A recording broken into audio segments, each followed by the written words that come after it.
Welcome, everyone. It's the Mike Tech Show, show number 996. Tonight, I'm going to talk about the spoofing your location from a browser, and I have a story Saturday night, the afternoon actually, that forced me to do this. Quick QuickBooks multi-user tip.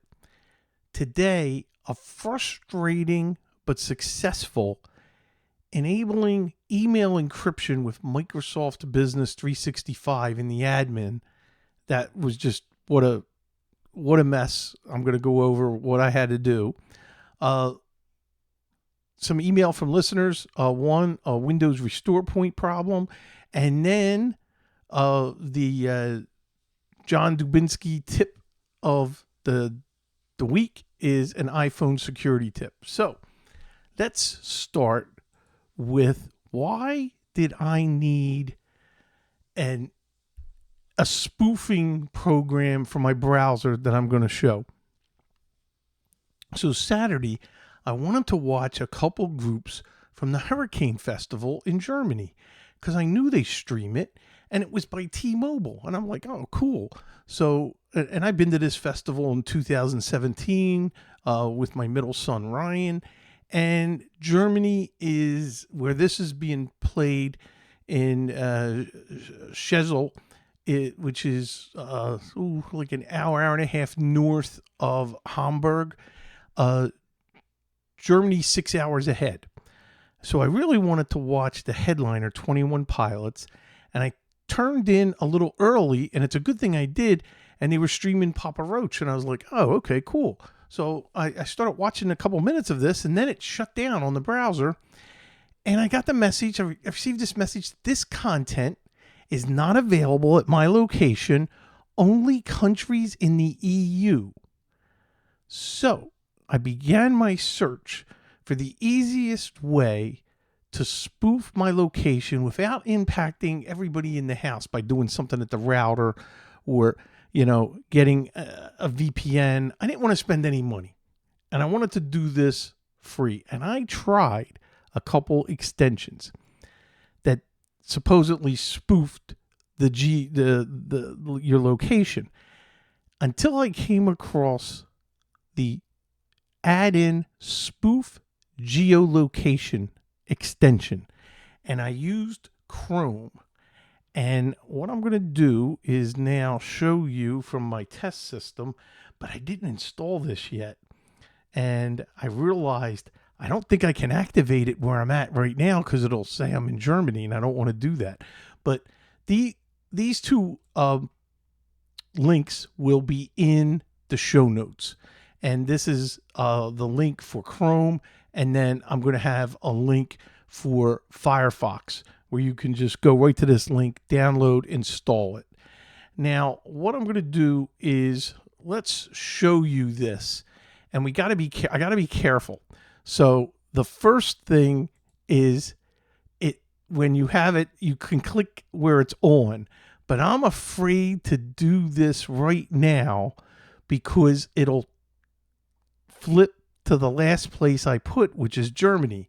So what I'm going to do is let's test this location.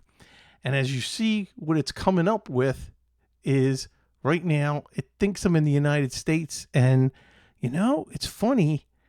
It's putting me right there. There you go. So that works. So it's putting me, it's a different address, but that's okay. It's putting me in Oldsmar, Florida, which is where I'm at. So what do you do?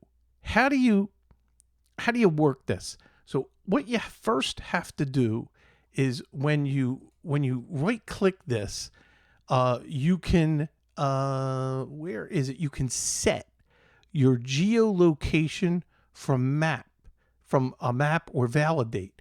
And to set your geolocation, you need just the latitude and longitude. So let's look at that, and let's do a little Googling, and we're going to say latitude and longitude. I'm not going to spell right. Berlin, Germany. So I just picked, and there we go. So we got the coordinates for Berlin, Germany. And once you get those coordinates, you just right click, you put them in, you set it. And then when you test the location, guess what? It's going to come up and it's going to say Germany. And once I did that and just did a quick refresh of the browser, I was able to get in and watch. And by then, Papa Roach was finished, but I was able to watch 21 Pilots. No interruptions, no problems. Beautiful stream. I thought, you know what? There's a lot of things that people want to do that you might want to go to watch something, to do something that's, I just want to watch the video. What's wrong with that? So this is a fast, easy way, but there could be some gotchas depending on what you want to do. So the spoof geolocation only affects what the browser's geolocation API returns: latitude, longitude, etc. Any site that calls navigator geolocation get current position or watch position now sees your spoofed coordinates. That's how this works. It works even if the OS and the device location is off, because the extension overrides the geolocation object.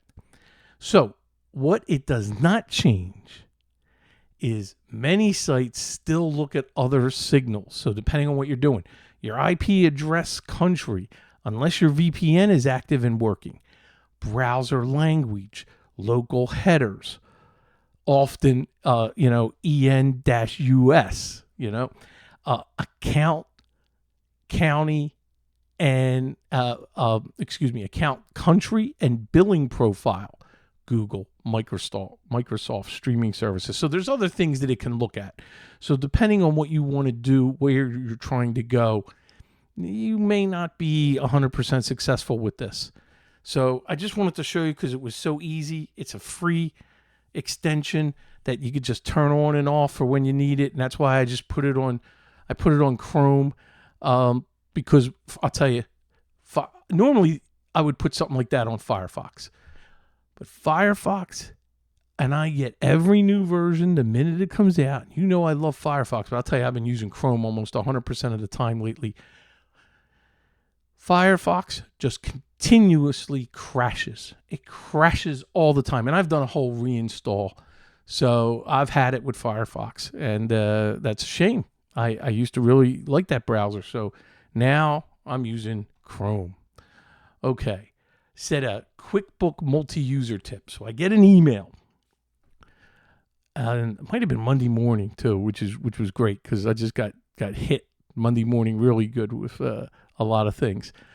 So Monday morning, I get an email that my user, and there's 3 users that use the QuickBooks at the same time. They have the desktop 3-user version.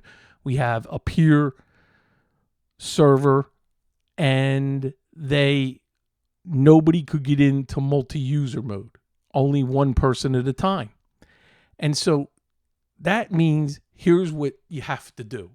Because I've seen this before and I've had to do it. And since they couldn't open, since they couldn't open it, I go into the database. Let me take that back. Since they couldn't open the database in multi-user mode, I sent an email reply back. I said, have everyone exit QuickBooks. I remoted into the peer server and then ran the services command and stopped the 2 QuickBooks services. And that basically logs everybody off anyway. So once I did that, then I restarted the services. I opened the QuickBooks DB Manager, which is on that peer server. He's sort of the traffic cop for multiple users for databases, which I've talked about many times. And you have to have this on a box. And I like to always run that on a machine that there's no other users accessing that. except for maybe shared files or something, but nobody's physically at the front of that computer using it as their workstation. Okay, so now once I opened up the DB manager, I did a scan files. This is to reprogram the database manager for where the files are, and it looks for any network issues. And once I did that, everything looked good. I actually called the one user and said, test. But before you do that, let's reboot your computer, because I wanted to make sure, rather than sitting there and closing every QuickBooks service that's running, just had them reboot real fast. They went right in and was able to get in the multi-user. I said, pass the word for the other two users, just reboot their system and log in. They're happy. Okay, so today, this was not on my list of things to talk about, but I had to. I have to talk about this. Client has Microsoft 365 Business Standard for their users. And we're only talking 5 users, and it's a small law firm. And we recently updated to Business Premium for their accounts. They were Business Standard. We like Business Premium because of all of the extra security that it gives you, and it does add something. It adds the ability for you to do encrypted email. So we didn't activate that right away, but today my client was like, I remember you talking about this, Mike. We really want to be able to send some encrypted email. Can you activate that and then show us how to use it? I said, no problem, because I know, just go into the tenant, to the admin, you go to the Exchange admin, and then you go to the mail flow, and you create a rule. And you go through the process of creating an encryption rule. But at one point in the process, you have to drop down and pick the encryption template. There were no templates available. And I've done this many, many times, but it's been a long time. And Microsoft, in their infinite wisdom with changing everything around with Azure and with Purview and with Entra, it is such a mess. It is so hard. And to keep current with the changes in Microsoft, it's brutal. It's brutal. So now I want to be able to invoke the mail flow rule. And I was unable to do that completely. So I kept here some of the things that I had it was brutal. I had to Google, and well, I should say, the only thing I could do was AI. It was the only way. And you have to open up PowerShell, and I'm not going to go over every step, but I'm going to go over the sections. You have to connect your PowerShell to that Exchange tenant hosted at Microsoft. You can only do that from a PowerShell administrator, and when you try to connect, you have to log in, and you'll get the login prompt. You got to be a global administrator. So in order to do this, I had to first, I went through and it said, check your version to make sure. So there's an SPS version table.ps version. This tests, hey, what PowerShell version do you have? Okay, so I had the 5.1, so we're good. So you need 5.1 or 7.x. Allow script execution for your user. So there's a command for that. Now I have to install the Exchange Online Management module. I do that. Then I import the module. All these commands were explicitly, put there. Now I got to connect Exchange Online. And with that, I will get the login to Microsoft and the authenticator for MFA. Did it. Okay. So once I did that, now I need to, let's see, where did I go next? I had to confirm that IRM and Azure RMS are actually enabled. So now after I connected to the Exchange Online, I ran the commands, and then if anything fails, it'll tell you what to do. So now I had to make sure Azure Information Protection is activated. So I did that. So that's install the module, then import the module, then connect the AIP service. This is insane. This should just be 1 or 2 clicks, which it normally is. But no. It's not. So now once I do that, if there's a fail, which it did fail for me, there is a set the licensing location from AIP into IRM. So I do all of that. Now I run a test. And once I run the test failed. So once I did that, then I went back. So I think I ran the test maybe before I did the licensing location, because once I figured out the licensing location and started doing that, I'm just following the instructions here from Perplexity Pro, but I had to make sure there was like a section it wanted me to do, and that didn't really apply. So you really got to interpret this and compare it to the Microsoft instructions. And so I started looking at this, and once I went through and did this and then ran the test, that was the big thing.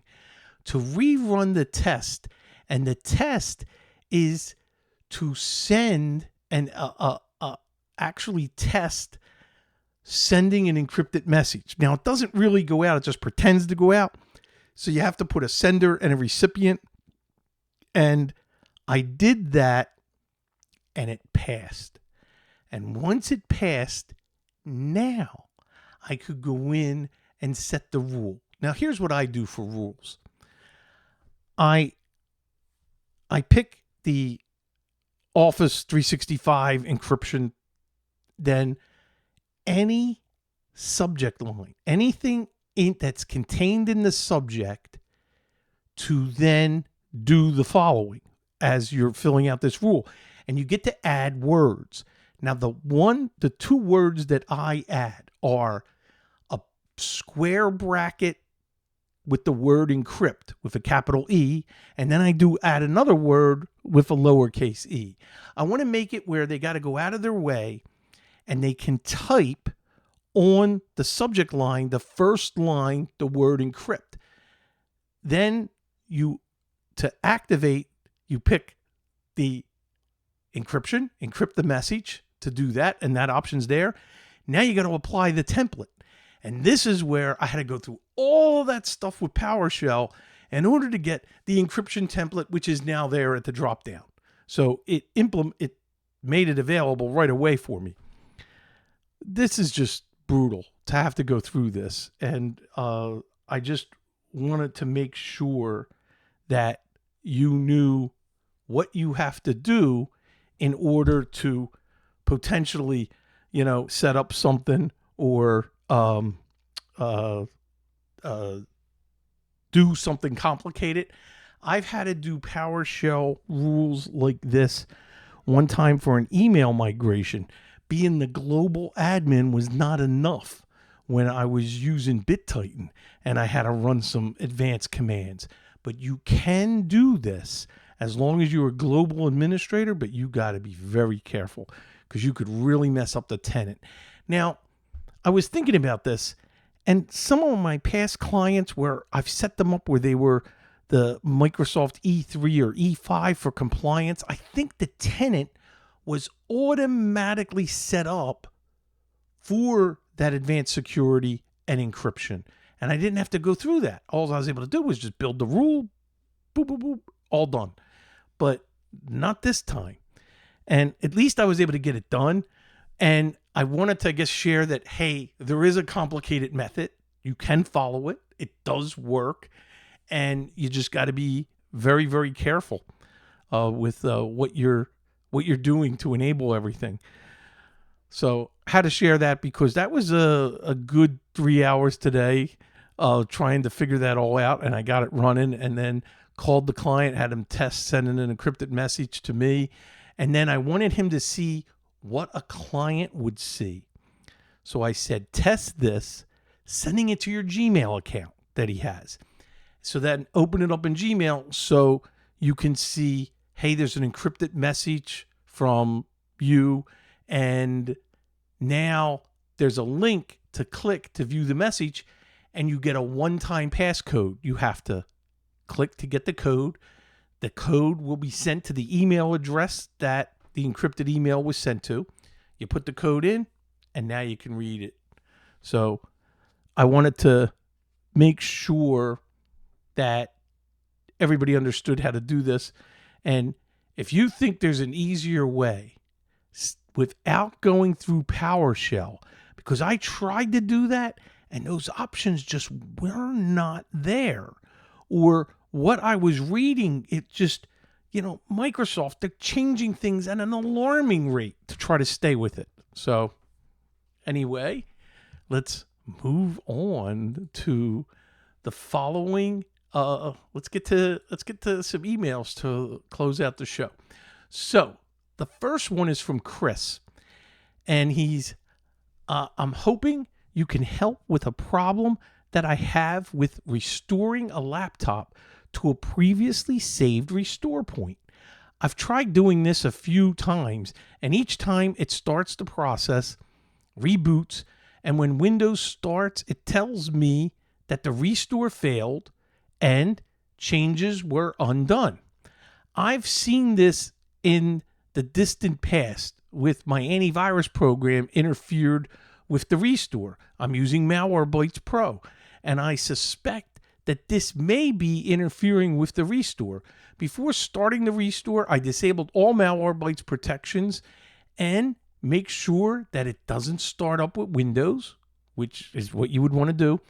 And I can't be sure that Malwarebytes is the problem, but short of uninstalling it before the restore, is there anything else I should do? And I absolutely said yes.